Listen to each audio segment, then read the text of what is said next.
আচ্ছা, আমরা দেখে নেব যে জাভাতে কী করে ক্যাপ্রিকার নাম্বার এই প্রবলেমটা সলভ করতে হয়। তো প্রোগ্রামে আমাদেরকে দিয়ে দেবে যে write a program to input a number and check whether it is a Kaprekar number or not. তো ফার্স্ট আমাকে বুঝতে হবে যে এই নাম্বারটা কী বা এটার আন্ডারের লজিকটা কী কাজ করছে। সাপোজ আমি এক্সাম্পল নিচ্ছি 45, এটাকে স্কোয়ার করলে আসছে 2025 এবং এই নাম্বারটাকে স্কোয়ার করাতে যে নাম্বারটি আসুক না কেন তাকে মাঝখান থেকে ভাগ করতে হবে। এই 2025 4 ডিজিট নাম্বার, তো মাঝখান থেকে ভাগ করলে ইটস কামিং 20 অ্যান্ড 25, যেটাকে নাকি অ্যাড করলে সেই 45 which is the original number সেটা আমি পেয়ে যাচ্ছি। তো এমন কোনো নাম্বার আছে যেটা এন, যাকে স্কোয়ার করলে যে নাম্বারটা আসছে তাকে যদি স্প্লিট করে এই দুটো পার্টকে অ্যাড করি তাহলে যদি সেই অরিজিনাল নাম্বারটা ব্যাক করে যায় সেইটা হচ্ছে আমাদের ক্যাপ্রিকার নাম্বার। তো এটা আমাদের কনসেপ্ট ছিল। তো একবার জাভাতে আমরা এটা দেখিনি যে কীভাবে করতে হবে, তবে ডিটেলস কোড হবে না, ইম্পর্টেন্ট লজিকের পার্টটা আমি বোঝাচ্ছি। তো স্টার্ট করলাম আমাদের বেসিক ইনপুটটা নিয়ে, যেখানে আমরা এন হিসাবে ধরছি একটা variable equals to SC dot next int as usual আমরা যারা নিই। ওকে, দেন আমরা এর পরেরটাতে যাচ্ছি যে এটাকে স্কোয়ার করে দিচ্ছি। Int S cube equals to N into N. তো যে নাম্বারটা দাঁড়ালো স্কোয়ারে সেটার আমার নাম্বার অফ ডিজিটস লাগবে, তা না হলে আমি স্প্লিট করতে পারবো না।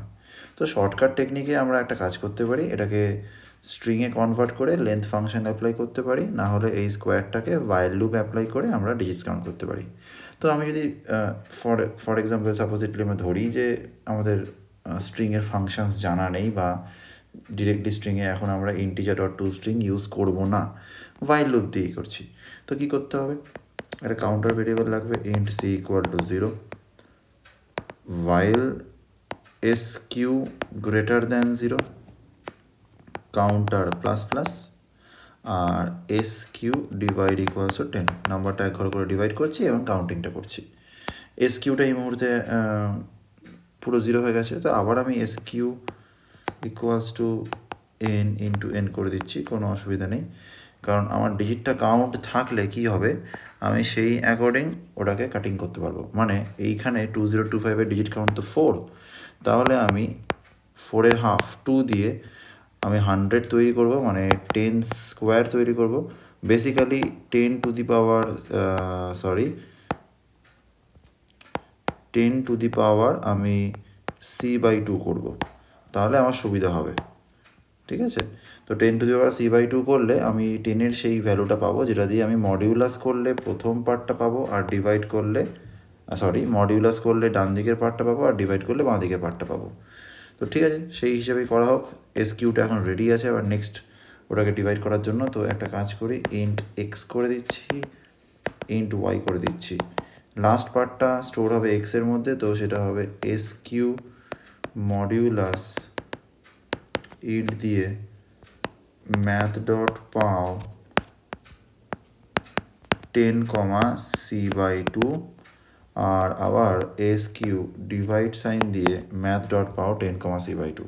তাহলে এক্স আর ওয়াইতে দুটো পার্টে স্প্লিট হয়ে গেছে। যদি 45-এরই এক্সাম্পল নিই, 20 আর 25, এখানে 25 আর এখানে 20 কিন্তু স্টোর হয়ে গেছে।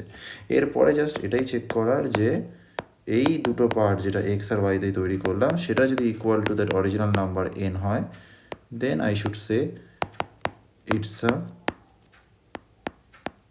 ক্যাপ্রিকার নাম্বার। লিখে নিও তোমরা, এলস দিয়ে ব্র্যাকেট না দিলেও চলতো, SOPL not a Kaprekar number, not, যাই হোক শর্টে লিখে দিলাম। তো এই হচ্ছে আমাদের টোটাল সিনারিও। ঠিক আছে, এই হচ্ছে টোটাল সিনারিও। চট করে তোমরা স্ক্রিনশট নিয়ে নিও, বাকিটা তোমাদের বুঝতে অসুবিধা হবে না।